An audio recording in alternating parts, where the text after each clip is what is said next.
Sergio Perez has just won his third Grand Prix and it's in Monaco, boys. Welcome back to the OSP Sports Channel. It's been a while, school, work, all that shit, but I found some time.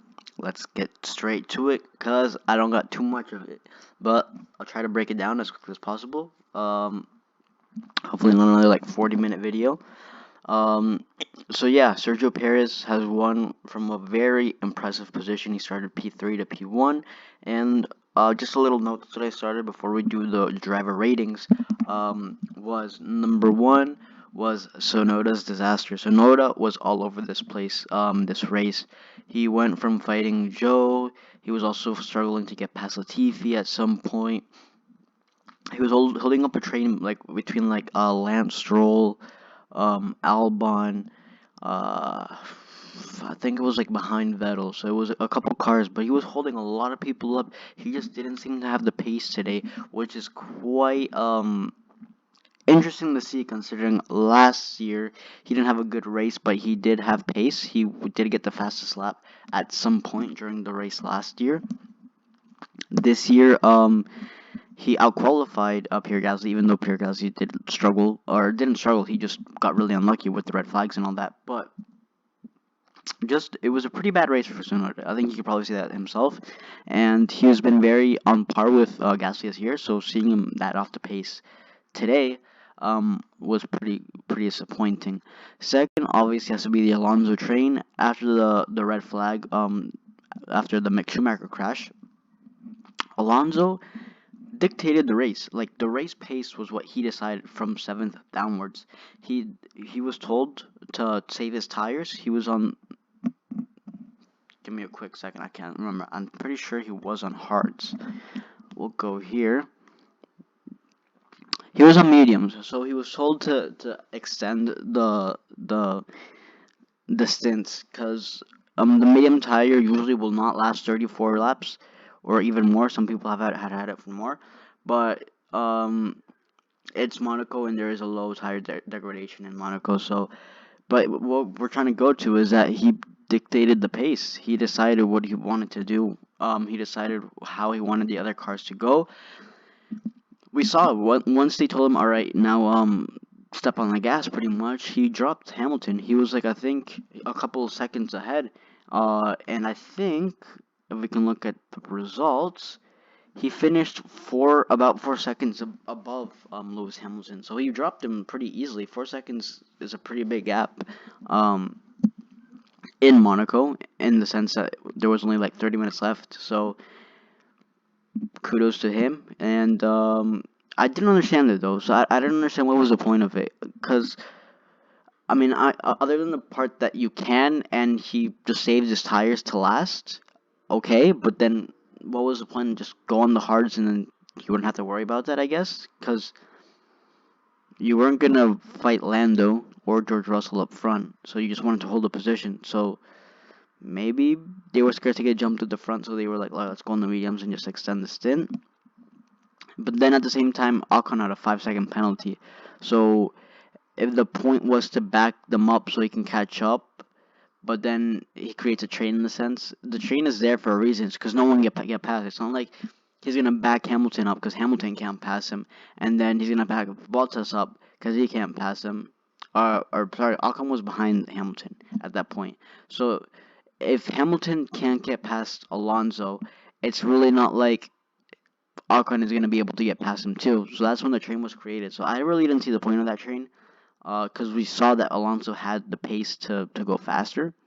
So, again, it pretty much just backed all the cars up, and it dropped a Gasly.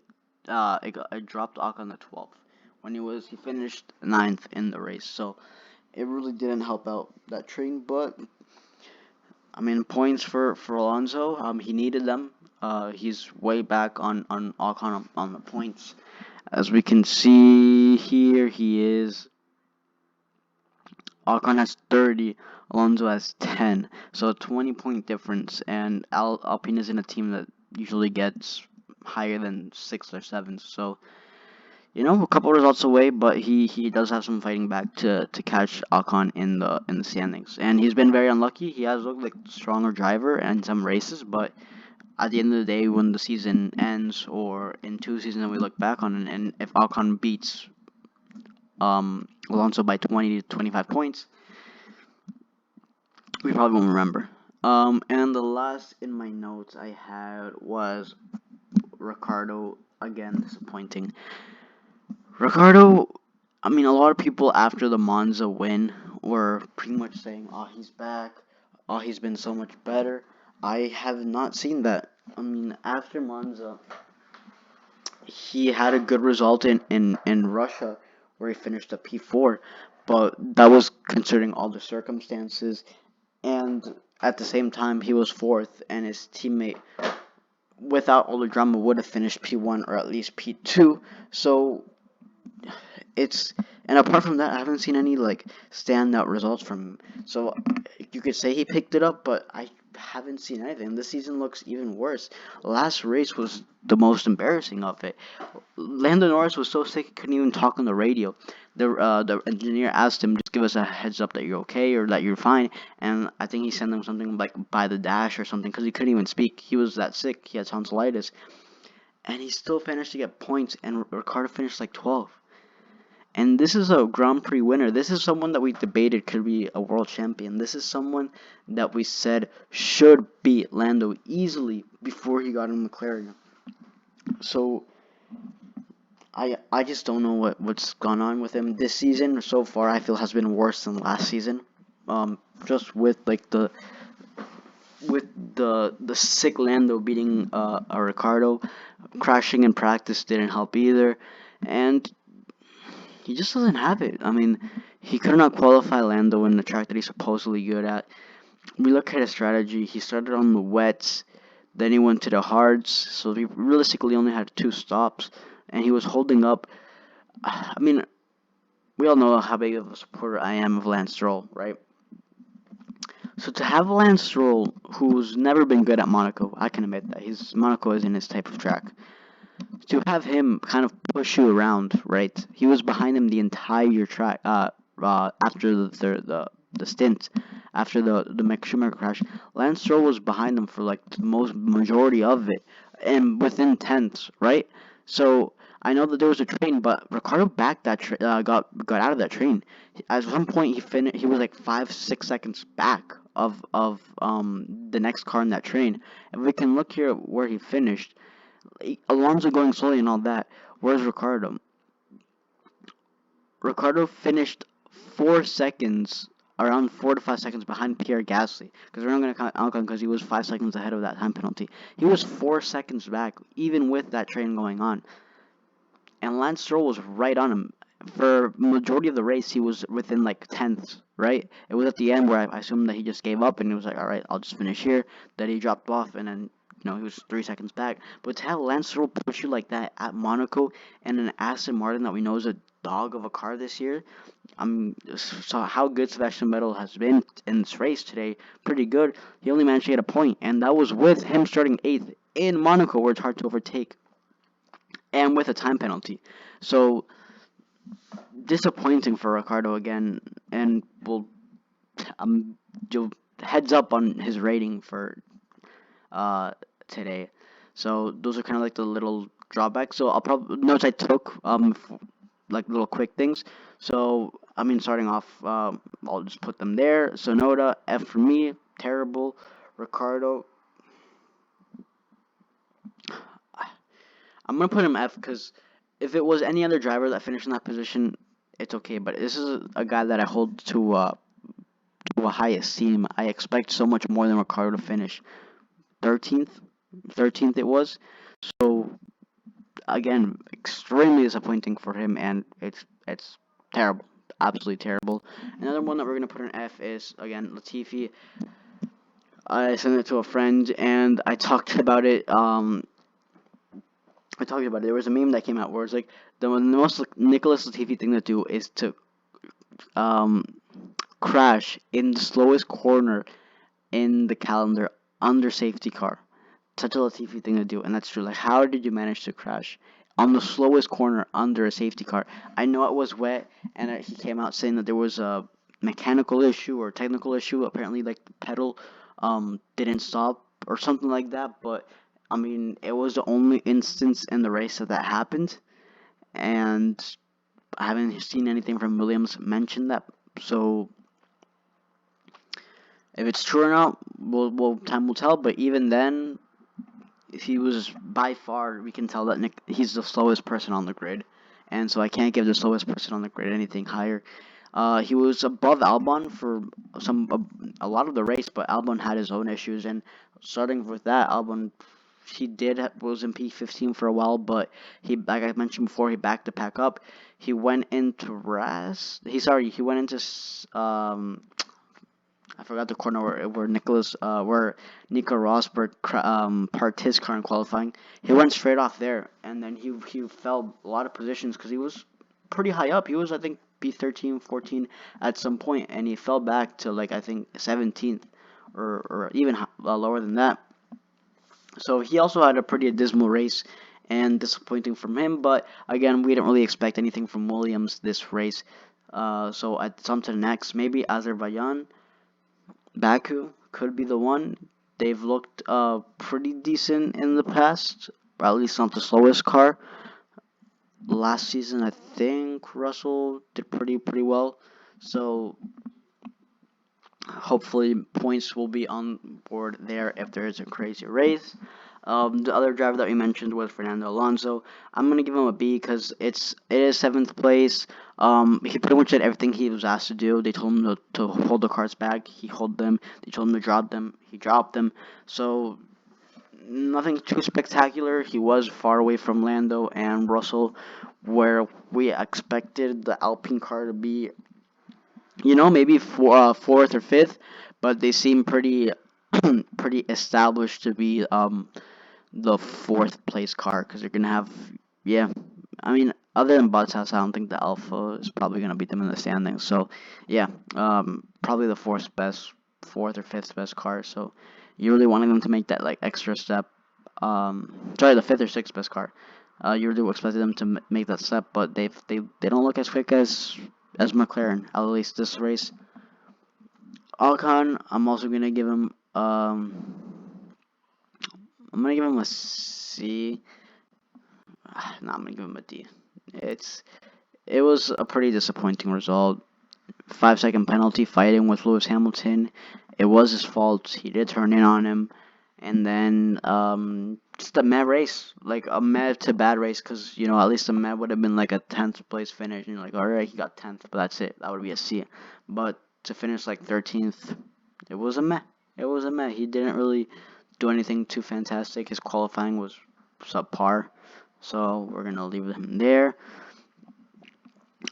We mentioned Lando before. Lando has to get a B plus. A really good race from Lando. Qualified well, finished well, had a lot of pace in that car, and he almost got best of the rest. We saw on his last stint on the mediums was really good. Was really good. If this thing will load, thank you.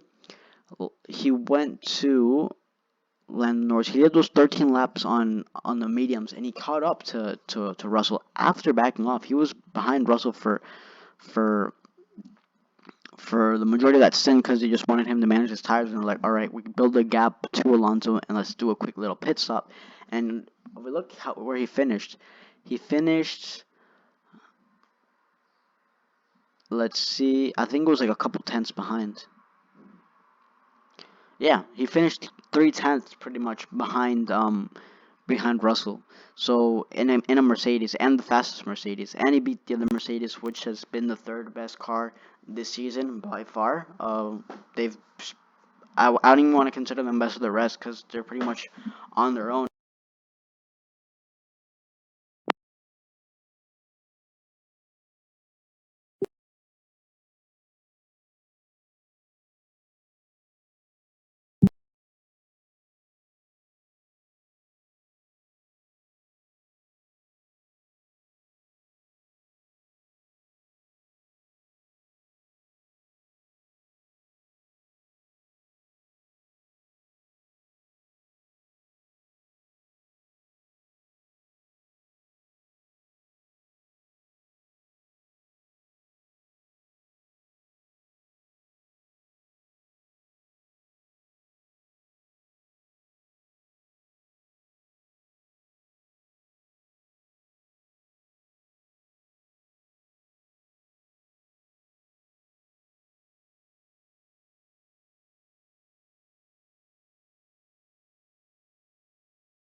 it's hard to overtake.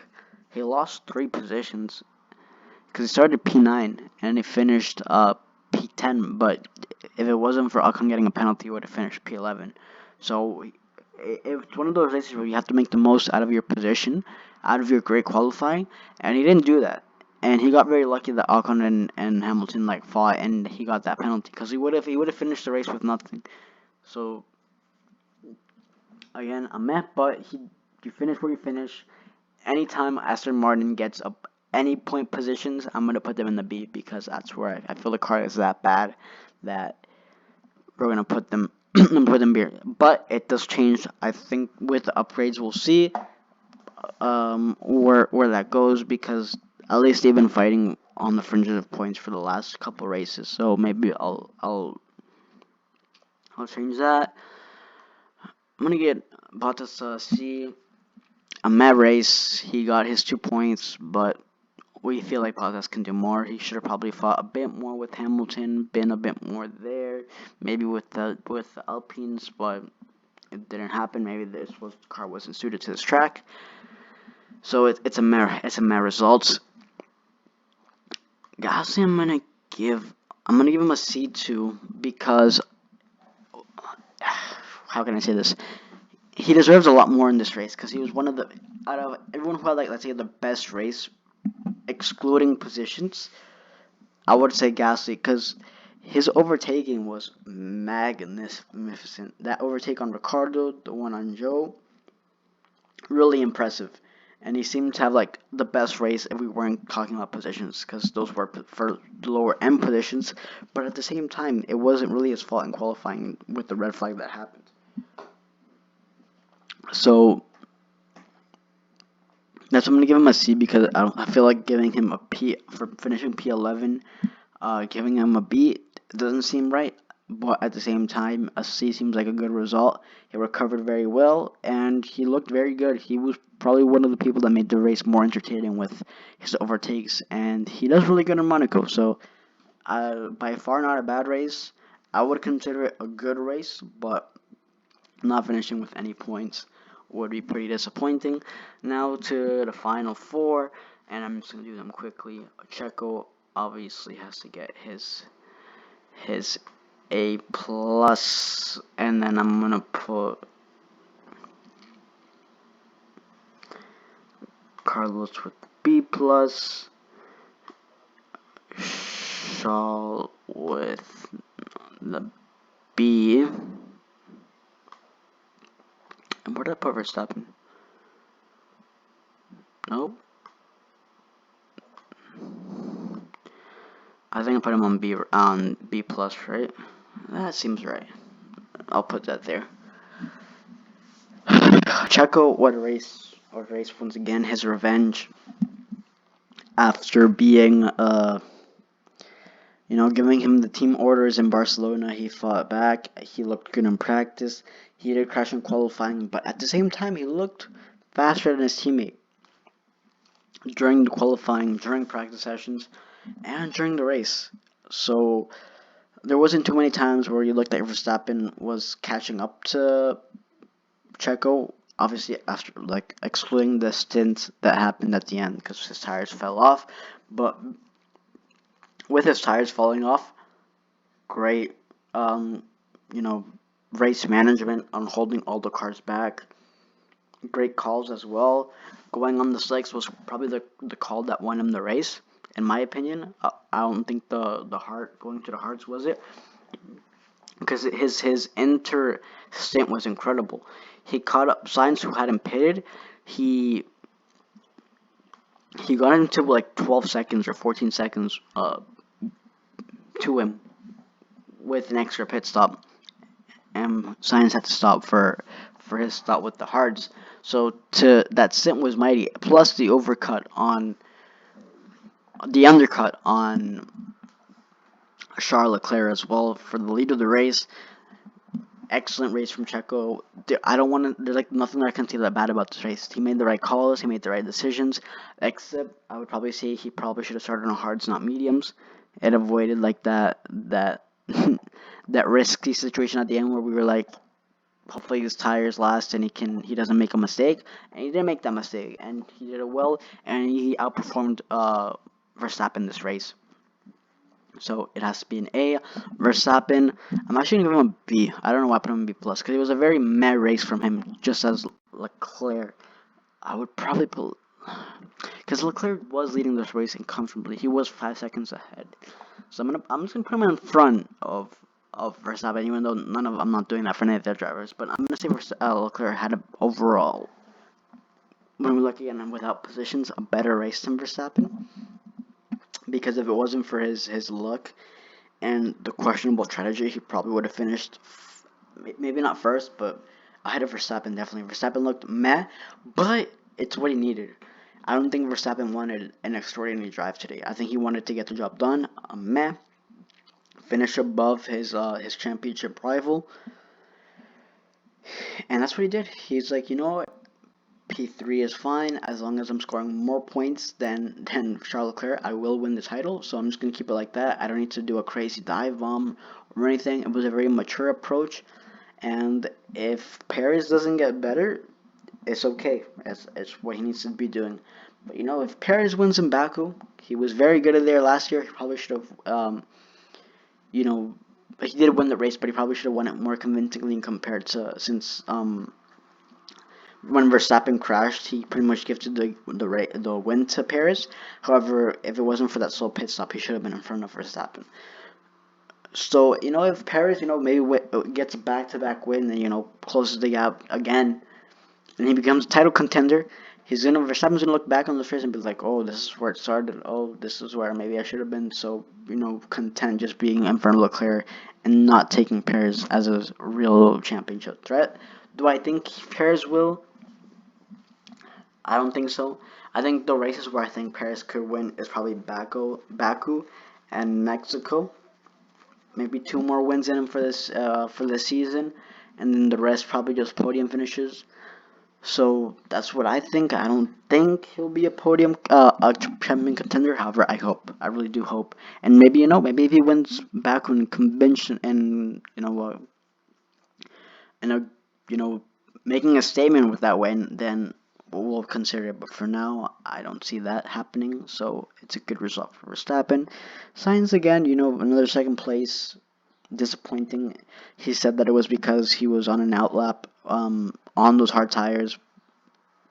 Sorry, an outlap, and when he boxed, he was unfortunately behind traffic, which is why he couldn't close the gap to Paris, or extend the gap on Paris, and ended up losing the position to Paris. But it's Monaco. It's something that they should have expected. Traffic is traffic, and Monaco is the worst place to get that traffic. So if he was to box, they should have put him where he wasn't going to encounter at least too much traffic. And at the same time, it was him that made the call to go from the wets to the slicks. He had one pit stop less than everybody else because he was the only one that really did that one stop from the hards to from the wets to the hards, and he went by it, and it would have worked out with him. It probably did work out with him because he did have a good race, and he's gonna be disappointed that Monaco isn't a bit wider, so he could have overtaken Paris because Paris was there for the taking with that medium stint. But it's not a race that he should be too ashamed of, and I feel like his time will come. He should probably get that win before the end of the season. And even if he does that, it's going to be disappointing, especially with me, who thought he was going to be a championship contender. So, and he once again got out-qualified by Leclerc, and he's, I think, down 8-0. So, it's a B plus for this race, but we want to see more. Now Leclerc, again, finally, these videos always extend so much. Goddamn, disappointing. Another pretty bad result. These are three bad results in a row. We have Miami, where he got beaten by Verstappen. Imola was not a disaster, but close to a disaster.